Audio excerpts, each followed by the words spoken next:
Meski menjadi Raja Makedonia kuno kurang dari 13 tahun, Alexander the Great mengubah jalannya sejarah. Sebagai salah satu jenderal militer terhebat di dunia, ia menciptakan kerajaan besar yang membentang dari Makedonia hingga Mesir, dan dari Yunani hingga sebagian India. Di lain itu, pasukan Alexander juga sangat kagum terhadap rajanya. Hal itu bisa terjadi ketika menyaksikan dengan mata kepala sendiri bahwa Alexander betul-betul tidak memiliki rasa takut menghadapi bahaya saat memimpin perang di garda terdepan. Maka dari itu, di video kali ini kita mencoba mengupas bagaimana perjalanan hidup Alexander the Great dan mencari tahu apa alasan dibalik serentetan kemenangannya dalam penaklukan wilayah-wilayah di dunia.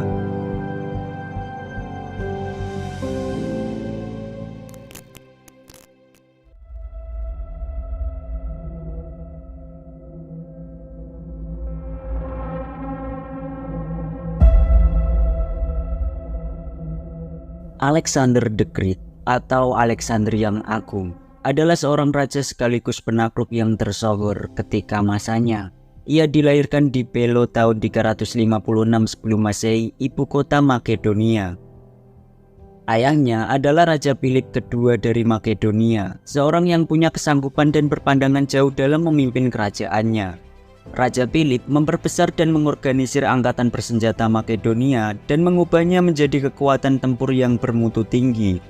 Pertama kali penggunaan angkatan bersenjata pilihan ini adalah waktu ia menaklukkan daerah sekitar hingga sampai ke utara Yunani.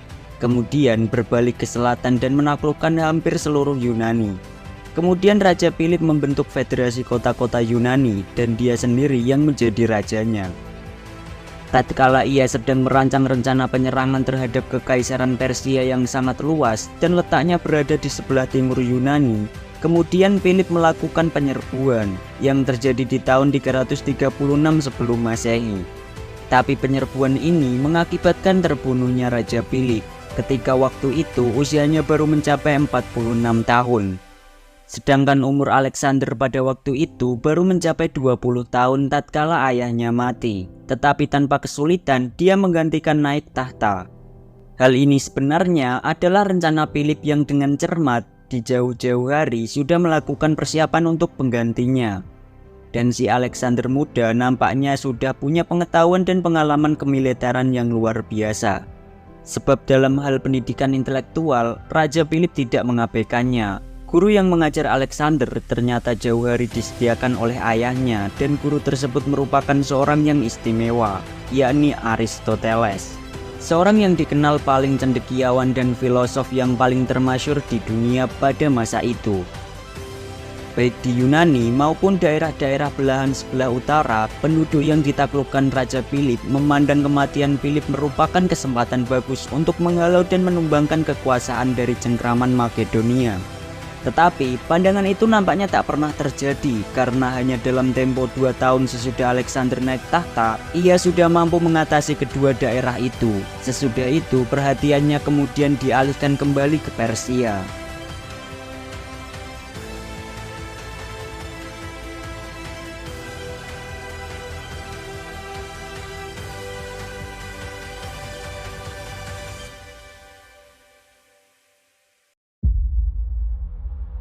Selama 2000 tahun bangsa Persia menguasai wilayah yang amat luas, membentang mulai dari Laut Tengah hingga India. Kendati Persia tidak lagi berada dalam puncak kehebatannya, namun masih tetap merupakan lawan yang tangguh dan disegani. Kekaisaran yang paling luas, paling kuat dan paling kaya di muka bumi. Alexander melancarkan serangan pertamanya ke Persia tahun 334 sebelum Masehi. Karena ia harus menyisihkan sebagian pasukannya di dalam negeri untuk memelihara dan mengawasi wilayah kekuasaannya. Waktu itu Alexander hanya membawa 35.000 tentara yang menyertainya tatkala dia akan melakukan petualangan berani mati tersebut. Jika dilihat, pasukan Alexander barang tentu adalah suatu jumlah kecil tak berarti jika dibandingkan dengan kekuatan angkatan bersenjata Persia. Tapi di samping sejumlah kemalangan yang menimpanya, Alexander memenangkan serentetan kemenangan dalam gempurannya terhadap pasukan Persia. Ada 3 faktor yang menjadi sebab kemenangannya. Faktor pertama, pasukan yang ditinggalkan ayahnya, Raja Philip, adalah pasukan yang betul-betul terlatih dan terorganisir baik, lebih baik dari pasukan Persia. Kedua, Alexander sendiri merupakan seorang panglima perang yang jenius, mungkin paling jenius di sepanjang zaman. Ketiga, mengenai keberanian Alexander sendiri, dia memimpin pertempuran dengan berada di garis terdepan. Keputusan Alexander adalah memimpin sendiri pasukan berkuda yang memberi pukulan menentukan. Hal ini sebenarnya merupakan cara yang penuh resiko, dan dia sendiri sering terluka dalam pertempuran semacam ini. Pasukan Alexander sangat kagum ketika menyaksikan dengan mata kepala sendiri bahwa Alexander betul-betul tidak memiliki rasa takut menghadapi bahaya, dan tak ingin membebankan resiko tersebut kepada orang lain. Nampaknya hal ini membawa dampak langsung dalam hal peningkatan moral prajurit yang menyaksikannya. Pertama, Alexander memimpin pasukannya menerjang Asia Kecil, menghajar habis pasukan kecil Persia yang ditempatkan di sana.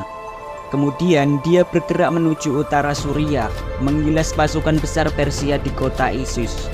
Setelah merampungkan ini, dia balik badan menyerbu arah selatan, dan sesudah terlibat pertempuran berat dan sulit sepanjang 7 bulan, dia berhasil sepenuhnya telah melumpuhkan sebagian besar bala tentara Persia.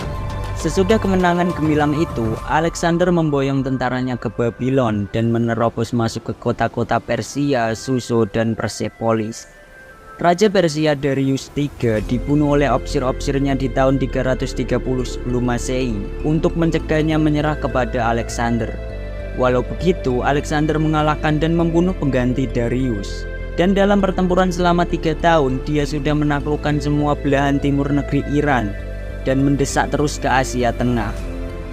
Lantas dengan segenap kekaisaran Persia berada di bawah telapak kakinya, Alexander seharusnya bisa mengambil keputusan untuk kembali ke negerinya dan mengorganisir daerah kekuasaannya. Tetapi karena ia haus penaklukan dan ambisi tak tertahankan, maka dari itu dia meneruskan penyerangan menuju ke Afghanistan. Dari situ, ia kemudian pimpin tentaranya melintasi pegunungan Hindukush menuju India. Sampai kemudian ia memperoleh serentetan kemenangan besar di bagian barat India dan bermaksud melanjutkan serangannya ke bagian timur India. And glory of Greece. Tetapi pasukannya sudah sangat kelelahan akibat bertempur bertahun-tahun dan mereka menolak meneruskan penyerbuan. Maka dengan berat hati, Alexander pun akhirnya kembali ke Persia. Sesudah kembali ke Persia, Alexander menghabiskan waktu sekitar setahun mengorganisir tentara dan wilayah kekaisaran yang dikuasainya. Alexander dibesarkan bersama keyakinan bahwa kebudayaan Yunani adalah satu-satunya kebudayaan yang unggul dan adidaya. Maka semua bangsa yang bukan Yunani, tak lain dan tak bukan, hanyalah bangsa barbar. Keyakinan itu sudah barang tentu tersebar meluas di seluruh alam pikiran dan dunia Yunani. Bahkan Aristoteles sendiri berpendapat demikian. Tetapi terlepas dari keberhasilannya menumpas habis tentara Persia, Alexander sadar bahwa bangsa Persia sama sekali bukan bangsa barbar. Dan orang-orang Persia bisa saja sama mampu dan sama pandai dengan orang Yunani. Oleh karena itu, Alexander memiliki niat untuk menggabungkan kedua kekaisaran tersebut menjadi satu. Dan dengan pembentukan gabungan budaya dari kerajaan Yunani Persia, dengan dia sendiri tentu saja berada di atas tampuk pimpinan penguasa sebagai raja, sejauh yang dapat dipastikan ia benar-benar berkehendak supaya bangsa Persia menjadi partner sederajat dengan bangsa Yunani dan Makedonia. Dalam rangka melaksanakan rencana ini, ia memasukkan banyak sekali orang Persia ke dalam angkatan bersenjatanya. Ia juga mengadakan pesta dengan apa yang disebutnya perkawinan Barat dan Timur, di mana ribuan tentara Makedonia secara resmi mengawini putri-putri Asia. Ia sendiri, walaupun sudah mempersunting istri seorang gadis bangsawan Asia sebelumnya, memutuskan kawin lagi dengan putri Darius. Sangat terang-terangan sekali bila Alexander bermaksud melakukan tambahan penaklukan dengan angkatan bersenjata yang sudah diorganisir kembali.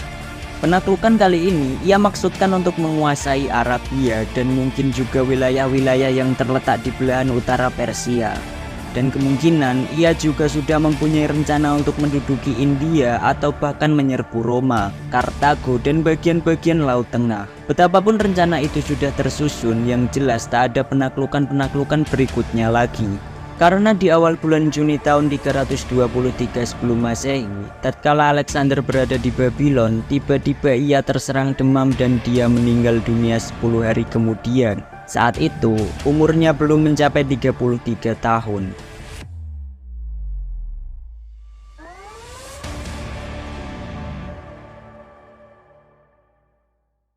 Alexander nampaknya tidak memiliki dan menunjuk penggantinya. Oleh karena itu, segera sesudah dia tiada, mulai terjadi perebutan kekuasaan. Dalam kericuan ini, ibunya, istrinya, anak-anaknya semuanya terbunuh. Kerajaannya kemudian dibagi di antara para jenderalnya. Lantas karena Alexander mati dalam usia amat muda dan tak pernah terkalahkan, kemudian muncul banyak spekulasi dan pertanyaan. Apa yang akan terjadi andai kata usia Alexander panjang? Dan apabila dia membawa pasukannya menyerbu dan menaklukkan daerah-daerah sebelah barat Laut Tengah?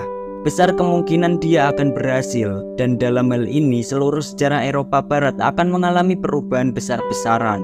Tetapi spekulasi ini betapapun menariknya tak ada hubungannya dengan kesuksesan sesungguhnya yang sudah dicapai Alexander. Alexander mungkin seorang tokoh yang teramat dramatis dalam sejarah, karir, dan pribadinya tetap menjadi sumber kekaguman. Bukti-bukti kesuksesan karirnya cukup dramatis, sehingga banyak pula permunculan dongeng yang menyangkut namanya. Dan jelas sekali bahwa hal ini sudah menjadi ambisinya untuk menjadi pendekar dan penakluk terbesar sepanjang zaman. Dan tampaknya memang layak dia beroleh julukan tersebut. Selaku pejuang individual, pada dirinya terdapat kemampuan dan keberanian. Sebagai seorang jenderal, dia teramat ulung karena selama 11 tahun pertempuran tak pernah bareng sekalipun dia dikalahkan. Bebarengan dengan itu, ia juga seorang intelektual yang belajar di bawah asuhan Aristoteles dan menguasai sajak-sajak Homer. Dalam hal merealisir gagasan, Alexander memiliki kesimpulan bahwa bangsa yang bukan Yunani tidaklah mesti bangsa barbar.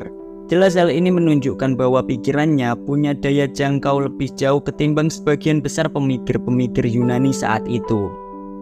Tetapi di lain pihak, Alexander juga punya pandangan yang dangkal, yakni meskipun berulang kali dia menghadapi risiko dalam pertempuran, dia tidak mempersiapkan penggantinya. Keteledoran inilah yang menjadi penyebab begitu cepat kerajaannya hancur dan berantakan sesudah kematiannya.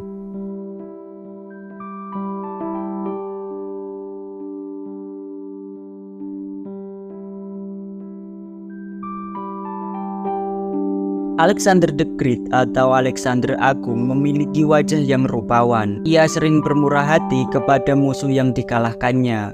Di lain pihak, ia juga seorang egomaniak dan bertabiat kejam. Pada suatu peristiwa terjadi sebuah pertengkaran dalam keadaan mabuk, sampai ia membunuh teman akrabnya. Seperti halnya Napoleon dan Hitler, Alexander punya pengaruh luar biasa terhadap generasinya.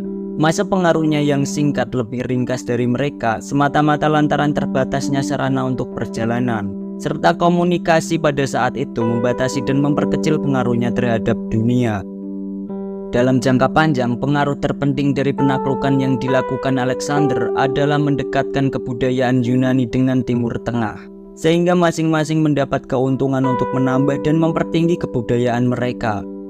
Selama dan segera sesudah karir Alexander, kebudayaan Yunani dengan cepat tersebar ke Iran, Mesopotamia, Suria, Yudi, dan Mesir.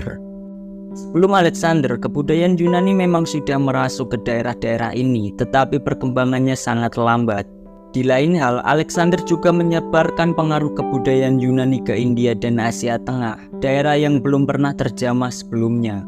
Tetapi pengaruh kultural bukanlah berarti hanya berlaku sepihak dan satu jurusan. Dalam masa abad Helenistik, gagasan-gagasan timur, khususnya gagasan keagamaan, tersebar ke dunia Yunani. Dengan kebudayaan Helenistik ini memang tampaknya Yunani dominan, tetapi sebenarnya pengaruh pikiran wilayah timur saat itu sangat mempengaruhi Roma.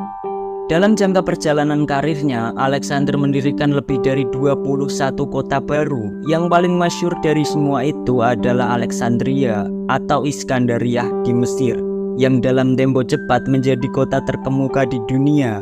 dan merupakan pusat budaya dan pendidikan yang terkenal.